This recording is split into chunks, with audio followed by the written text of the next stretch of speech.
Welcome back to FM Story. In the previous episode, we began season 8 and we began the season pretty well in the league. We're currently sat second in the league behind Real Madrid, having only lost once, and that was to Real Madrid themselves. Unfortunately, the Champions League has not started quite so well. So let's see if we can continue the league form and let's see if we can improve that Champions League form.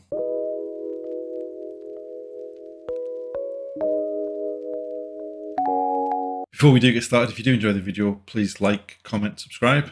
And without further ado, let's get going. We're approaching the end of October, and so far we've been able to maintain the decent run of form that we've been on in August and September. We bounced back from the disappointing defeat away at Liverpool in the Champions League with a comfortable victory at home against Real Sporting.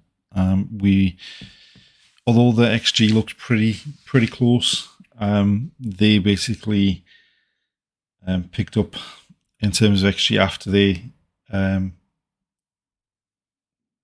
they scored, although they didn't really look like there weren't any real serious threats. We took an early lead through Nico Williams, and then Ander Guevara got his first goal for the club to put us 2-1 up. They pulled it back to 2-1, and then almost immediately up at the other end, Kari Kaburu had come off the bench and tapped in from a Jauregui cross to put us 3-1 up and make the result a bit more secure. We then went to Levante, and it was a disappointing performance. We had plenty of chances. We had 14 shots, but we only managed to get 2 of them on target, and they were the 2 that we scored. They weren't in the game until they got... After we'd equalised, they weren't really in the game until they got a breakaway near the end to go 2-1 up. Somehow, luckily, because we'd looked a bit devoid of creating any chances towards the end of the game, but luckily we created one in injury time, and Kari Kaburu popped up to smash it home to get us the 2-2 draw. Slightly gutting in that if we had won that game, we would have gone top of the table because Barcelona had beaten Real Madrid on the same weekend. However, we were able to bounce back from that with a game against Benfica in the Champions League, and we finally turned up in the Champions League. Everyone that started the game played really well, and in the end we ran out comfortable 5-2 victors.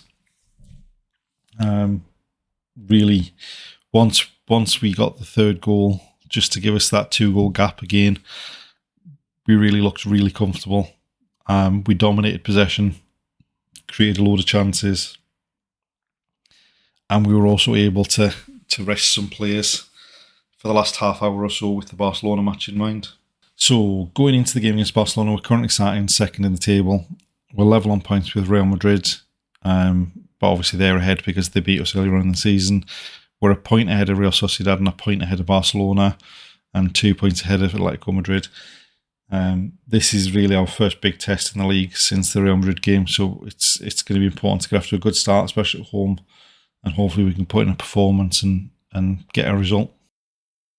Going into this game against Barcelona, we've got a couple of injury issues. Danny Vivian obviously still out. He's going to be out long term. Javi Lopez is out at left back, so Unai Ibanez is playing. Martin Zubimendi's actually broken his arm, but he's able to play with a protective cast on his arm, so hopefully he can get through the game.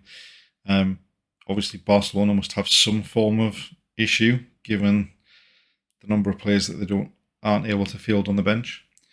But hopefully we can get off to a decent start here. Clear, can we...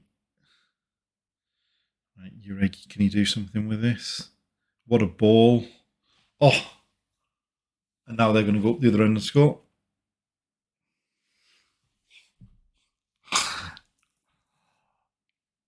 If that ball just hadn't hit Nico, if he'd been able to take it in. Instead, we're now 1-0 down. Not the ideal start, not what we were looking for. Right, Ibanez, Nico Williams. Oh! What a header at the back post by Pablo Jauregui. Just gets up above the left back and powers the header past ter Stegen.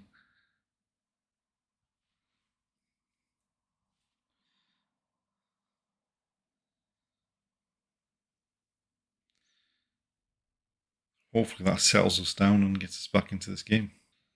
Right. Let's not give the ball away at the back. Right, Juan John Guerrero. What a ball. Is he offside? No.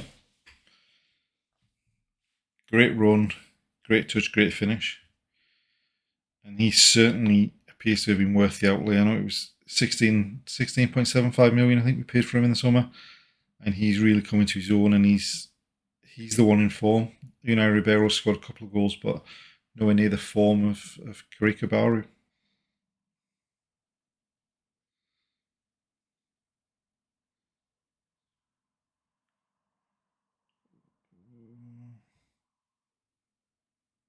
Why were we so casual at the back there?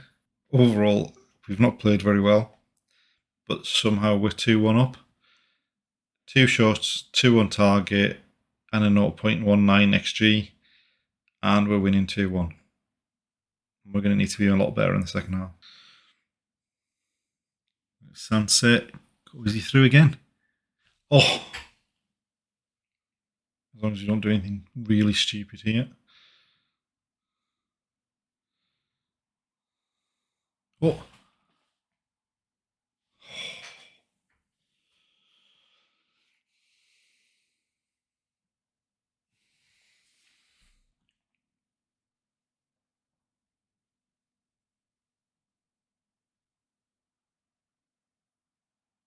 Right, Uregi. Sunset.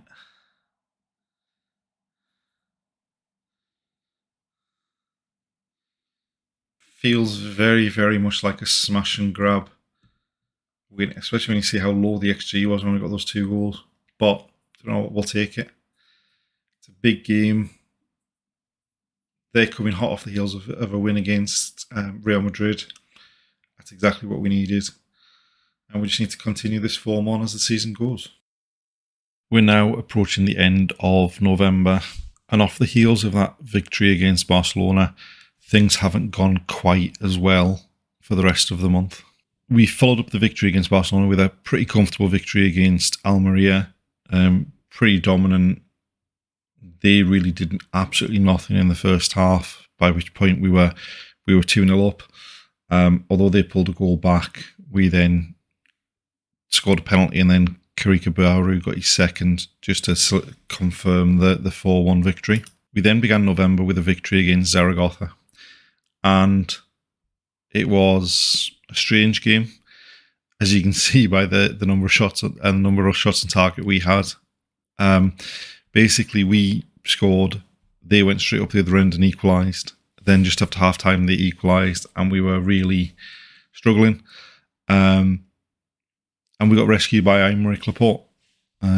Second one, he forced home a header after a goal line scramble.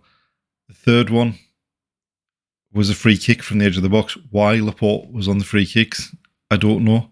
But luckily, it went in the top corner, and we ran out 3-2 victors. I mean, based on everything, we deserved it. I mean, if you do look at the XG match story, it was very even when they were winning 2-1. But as the later the game went on, the more chances we created, and we did really deserve the win in the end. Then we beat Malmo in the Champions League to give us another victory there. Another one that was pretty comfortable victory. We weren't really in any real danger. We controlled the ball and took our chances to win 3-1. This is then when things experienced a bit of a downturn. On the heels of the Malmo game, we had a game against Atletico Madrid at home, and we were atrocious. I mean, from the point that they scored, if you look at the XG, from when they scored to the end of the game, ours just doesn't change. So it was just an unacceptable performance. Unfortunately, that next game didn't go particularly well either. Big game against Real Sociedad. We were 2-0 down after 6 minutes. And then they got a third as we were chasing a goal towards the end to get us back in the game. But really, we got blown away in those opening 6 minutes and never recovered. The stats for the match don't suggest that there's that much of a difference between the two teams, but we just weren't there at all. And that's 2 games in a row where we've struggled to create chances. So I think we've got the game coming up against Red Bull Salzburg in the Champions League. We're probably looking at a slight change in formation, see if that does anything, and we'll see what happens from there. But as far as the league's concerned, we're still sat in 3rd position. We're now behind Atletico because they beat us in the league. Obviously, we are, despite losing to Sociedad, we're 4 points clear of them. So that's not too bad. But given that we were at one point top of the table a couple of games ago, in fact, I think probably before the Atletico game, we're now 6 points behind Real Madrid, and we're in a bit of a free fall at the moment. Obviously, with the game coming up against Red Bull Salzburg, we're currently sat 17th in the league phase of the Champions League. Obviously, we got pretty hammered in the first 2 games, the ones against Inter Milan and Liverpool. But we've managed to win the last 2, and hopefully we can add a victory over Red Bull Salzburg just to put us into a better position in terms of hopefully qualifying for the knockout stages.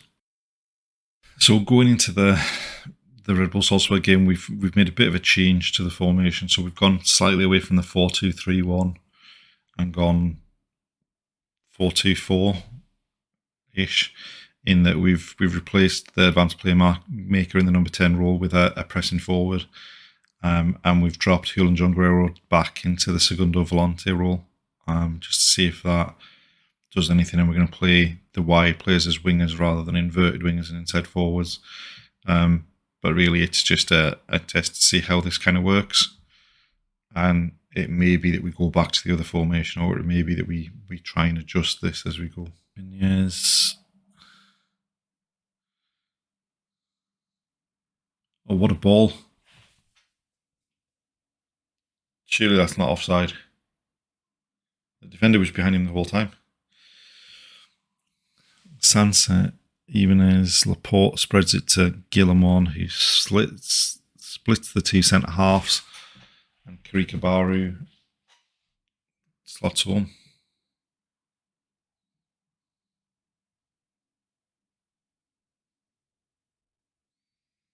Lovely ball, lovely first time finish.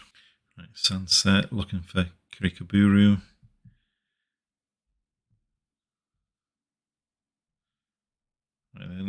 They're playing pretty deep. What a ball for Nico Williams. Oh, and Ribeiro should have scored. Can we nick the ball off them?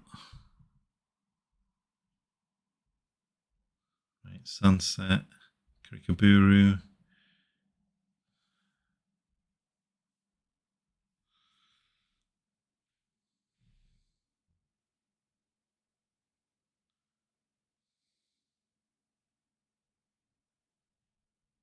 That's offside, surely. Oh no. Another lovely ball. Finds Karikaburu in space, and another first time finish. Nico Williams just takes a touch, lifts it over the defence, and Karikaburu prods it past the keeper. Right, we force them back to the keeper. No.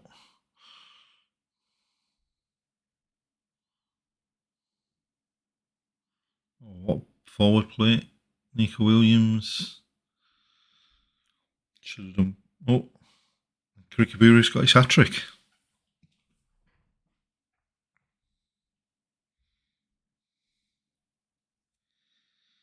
I think this is more to do with the quality of the opposition than the fact that the formation's working, but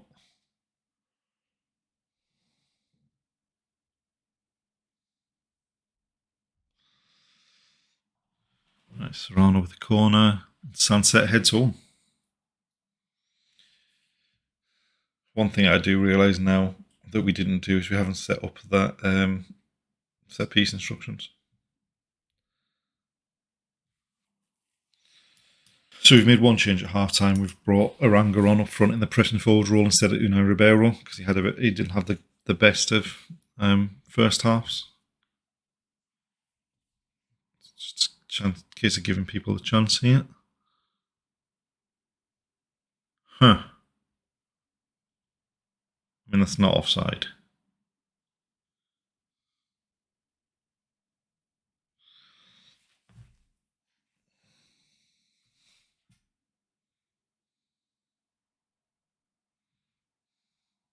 I mean, why was there even a doubt of that? That was clearly not offside.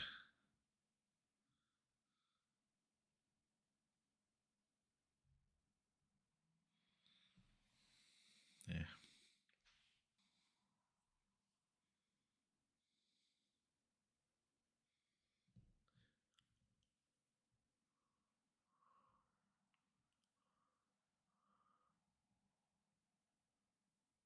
Huh.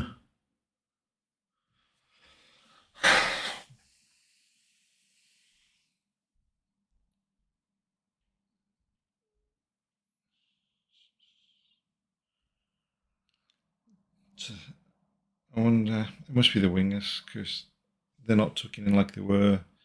They're further forward, so they're not getting back to help.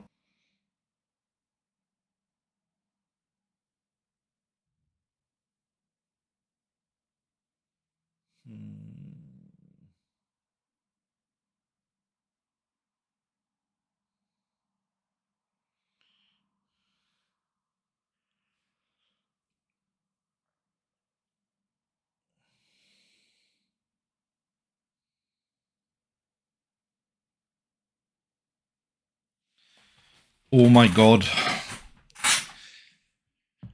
How many more chances did they want to get that ball clear? Javi Lopez could have cleared that 5 times.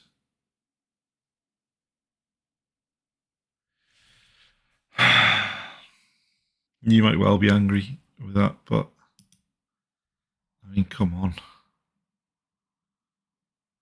So we've gone up to 14th. And we've still got 3 games left. And those 3 games are at home to PSG, away to Galatasaray, and away to Ghent. Obviously, that PSG game's going to be a tough one, but the 2 against Galatasaray and Ghent, we've got to fancy our chances in those ones to pick up some more points to secure qualification. And that's the end of this episode. Join us next time to see if we can arrest that slide in league form, and we'll see you then.